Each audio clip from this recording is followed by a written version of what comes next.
Hello my friends and welcome back. I'm Chisgule Gaming, and in today's video, sponsored by the makers of Rise of Kingdoms, I want to show you the Holmgang event. This is a part of the brand new KvK, King of All Britain, and I'm playing it in the Pioneer very first version, which is pretty cool. And Holmgang, as it turns out, is really important because this KvK features stratagems.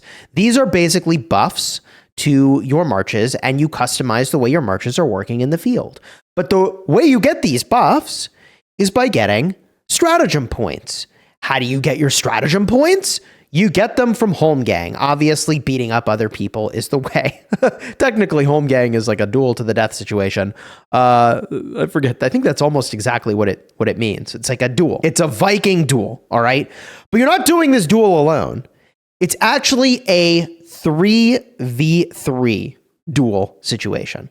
So if we go over here, we can look at the rankings, and I can show you my team. Fluffy Cheese is currently third.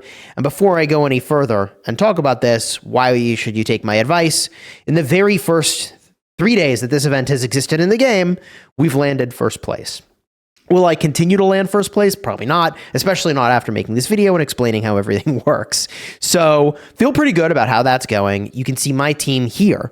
I put in a series of marches just like you would in Canyon. Like, it's the exact same setup as making a Canyon team, although the troop count is technically higher. And we'll go over the exact rules in a minute here, but I'm just going to show it to you, okay? So you team up with other people. You then set your marches just like you would in Canyon. And then your team goes through a series of duels. And if you have troops left over, your troops keep fighting. So just to show you the last battle that happened, there's a history here. These guys, I think, attacked us. We ready for you. And honestly, they get very close to beating us here. So you can see the top teams fight. Mars had leftover troops, so those fight again against our second team. We won. Fluffy's troops stick around to fight again. And then, boom, we win overall, knocking out Kenshin there to give us that round, or that first place finish. And you can even look in and see, like, hey, how'd you do in each of these rounds? What was the damage?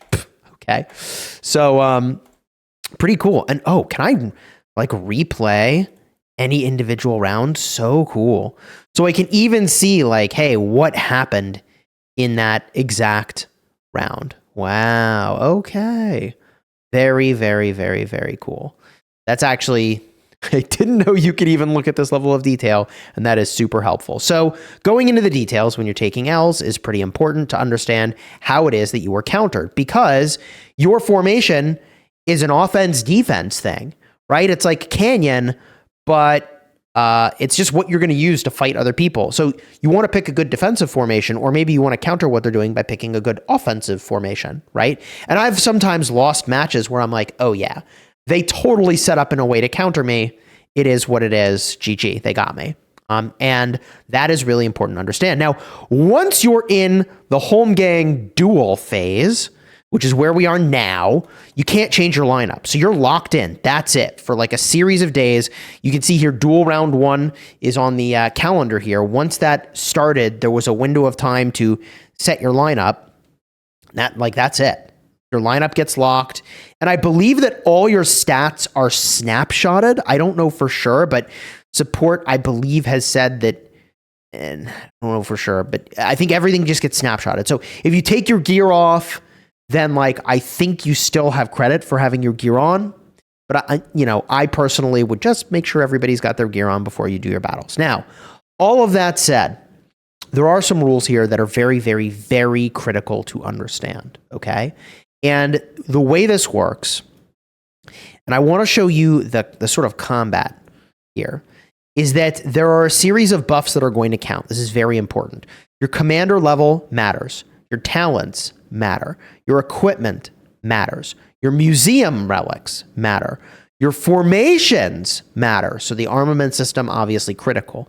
Your VIP unit capacity bonuses matter, but I don't know that your other VIP stuff matters, if this indicates it's VIP unit capacity bonuses only.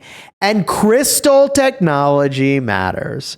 So this is an event where you need to spend your crystal technology and spend your crystals as early and as often as possible. Now, I could have gone in and picked crystal technology to do even better in this event. I did not specifically do that. I still went on the route that I'm going to go on in order to be ready for a zone fight that's coming up. But as an example, you could have really emphasized extra troop capacity, which I think would make a very big deal or a big difference in this game mode. All right. Now, each governor deploys 5 troops, and all troops use tier 5 units provided by the system. If a battle goes on for 2 minutes without a winner, the damage dealt by all troops on the battlefield will increase by 10% every 10 seconds until someone does in fact win. And this system is using a point ladder like you sort of see in Canyon, right? It's like the same sort of a thing here where like we've got rank here and the amount of points we win and lose depends on who we're fighting. So if we fight a team that's like way down on the roster, then we win less points and we, I think, lose way more points as well if we take a loss. So sometimes, by the way, not attacking at all is the way to go. So how does this work? Do you automatically match up against other teams? No. There's actually a challenge window here, and every single day you get 3 groups of 3 teams, okay, to go and fight. So it's 3 groups of 3 teams and 3 players per team. It's a little convoluted, but let me explain, because once you see it, it's very simple. When I fight these teams, after I fight all 3 of these specific teams, the entire list resets. It'll say currently challenging group 2 out of 3. And that refresh of the teams is free. It'll be new teams that show up, or maybe the same team all over again, but I can challenge them again. And you can do 3 groups per day. So you basically get 9 teams in total you can challenge. But if I hit the refresh button, it will refresh all teams in the grouping that you have not yet challenged. So if I've challenged this team and this team, Meow again and Alez, if I were to refresh, only Deviant would refresh. And by the way, it can give you the same team all over again. So I've found that if you refresh this, it potentially gives you teams closer to your ranking. So if like it's been a long time, you know, it's like been almost 24 hours since you did anything with this, if you hit refresh, you'll probably get teams closer to what your current ranking is. And you know, when you time your attacks, obviously matters a lot. Just like in Sunset Canyon, I think it's generally advisable to sort of wait until toward the end of the day. But the absolute worst thing you could do, theoretically, is not use your attacks. And the most important thing you can do is use your attacks on teams where you are very, very, very confident you can win. Now, the issue is if you get stuck with a team you feel like you're just going to almost certainly lose to, it's like, well, you can keep refreshing, but if you don't get a favorable team to fight, you're kind of cooked. You either need to fight them and eat the loss so that you can get a new group of 3 teams to get a look at, or, well, you just don't fight anybody. And just to show you exactly how this works, right? So it's no mystery. Let's go over to my restart account, because my restart account, it's still in the same kingdom as my main account, for better or worse. This is where things are. I mean, this time around, there's actually a very definitive reason. 2293 asked me to stay in this kingdom for another KvK with my main after I got the Zenith city theme. They were like, hey, could you stick around? And if we go on over to Holmgang, okay, and we hit challenge, right? I've got 3 teams here I can challenge. All right, and I don't know if I can beat these guys. My restart team's pretty good. I can show you who's on here. Maybe. I can't show you in the rankings, and I can't show you here. Where can I show you who is on my team if I can't show you these things? I can't show you in lineup. That's actually kind of awkward. All right, well, let's just do some challenges then. So I think this team maybe is beatable, and it's really funny. Some of these teams, like the names of players will disappear. I think if your name is sufficiently long, I'm sure that'll get fixed, but like it's a huge advantage to have your name not shown It is like a really, really, really big advantage. Because like I look at this and I'm like, oh, Cactus, if that's who I think that is, that's going to be a really difficult team to beat, but it must not be who I think it is, because I can't imagine this Skippy and Mulan just looks really experimental. So I'm going to hit this team. So here we go, right? How are we going to do? This guy up here has a very, very good team compared, I think, to Jillo's alt, and, you know, this is my alt. So, but we get the win. So we gain points, they lose points, and we can do it again. So this team over here, beatable? Well, let's look at their combos. They're using a Huo with Mehmed. That's not meta. So that makes me feel good. And they're using 2 calves. So that's not meta. They're using a William with Skippy. That's not meta. And they're using a Nevsky with Mulan. Or not Mulan, William. That's not meta. So yeah, like this, that's how I evaluate a team, to be like, hey, can I take this team? Other than like, do you know the players on the team?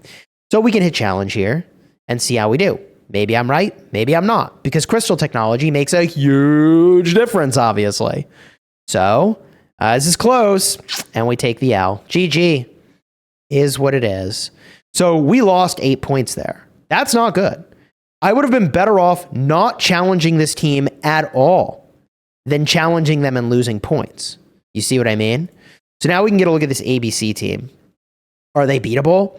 I mean, I don't think Boudica with Shajar is exactly meta. But this team, you know, they're from GV77. I'm thinking they could be pretty tough. For the sake of the video, I'm going to hit a refresh here and see if we get something that's more beatable to us, right? Or appears more beatable. Because this I thought was beatable, and we lost. GG. And we could even figure out why. Like, we could go in and look at the details, but let's hit refresh here. I get a new team. This team is ranked even higher, which is really awkward. And as I mentioned earlier, when you refresh, I think you typically get teams closer to your rank. I was lower ranked before, so GG, this might be a much, much tougher team to go and beat. And like, it does, with the exception of like the last team here, I think that is the case. I'm going to hit refresh one more time. And it's the Don's team. Is this better? Is this worse? I don't know, but here's the thing. You see that it's not refreshing these because I already did these battles. The only way to refresh the ability to do battles is to have fought 3 teams, 1 from each slot here, the top, the middle, and the bottom slot. So I'm going to challenge this team, which is going to suck if we lose. We are winning on top. So far, so good. Okay, looking good.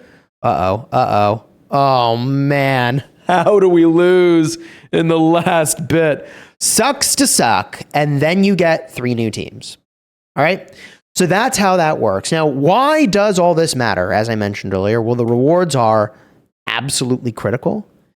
So you get stratagem points based on how you rank at an individual level. Okay? And on top of that, you also get round rewards. So there are rounds that take place over the course of about 5 days each. I can show you that calendar again in a minute. But there's also a buff at the end of the round. All governors on the winning side, even if they didn't participate, will receive this buff for 7 days. One is a march speed buff, and the other is also a march speed buff. Let me just say I don't know exactly how this works. All governors on the winning side. So I think what they're saying, I'm not entirely sure what that is. There's also a reward title. Members of the top 15 teams from the winning side receive an honorary title that can be displayed above their city. That's kind of cool. So if you're Vikings, you're a valiant wolf. If you're English, you're a glorious lion in this KvK. I actually don't know how this march speed works, but what I think they're referring to with regard to teams is that you're in a team with either the English or the Vikings. And which team you're on depends on your physical position on the map. So we're in a Viking camp, which is all the way over here. In fact, the better way to show this is over here. So the North camp and the East camp, these are Vikings. And the West and the South are the English. I got this. History, the English. And The weirdness here is that our allies are over here, and they're English, and we're Viking. And so we're allied with our enemies for this exercise, which is like a silliness. But it's, it's fine. Doesn't really ruin my sense of immersion or anything, but it's perfectly fine. So yeah, theoretically there's some buff. Maybe it's just a different name if you're English or Viking. I, from reading this, can't figure out what this does. All governors on the winning side, even if they didn't participate, receive this buff, which makes me think like its entire Viking war camps, its entire Anglo-Saxon war camps that get this buff. I don't know. Whatever. Is what it is. And it's just 3% march speed. So like maybe that buff changes in subsequent rounds, but I don't think so. In terms of that timeline I was talking about, here it is. There are multiple duel rounds, and then you get all the way to the end over here. So I suspect that in future rounds, I will not be ranked 1 on my main. Because like, bro, have you seen who's in this KvK with us? Like Mr. Hope, Wild Lion, like, you think you're being there, Canyon teams? Good luck. You think they're teched up? I think they are. So we've got like huge names in here in this KvK, and like BT Cyborg is in here. It is going to just be absolutely crazy, bro. It is going to be crazy. So subscribe so you don't miss out on all the action from this KvK. By the time this video goes live, it's either going to be after the passes have opened or before the passes have opened, depending on whether or not we get a new commander spoiled in the coming days, right? Are they going to reveal a new commander? So far, we've got Philip, and we've also got Steve. And if you want to check out those videos, check the cards in the end screen. They'll be right over here. They're looking like really, really good commanders, let me tell you. Yeah, I think they're going to have a pretty big impact on the meta.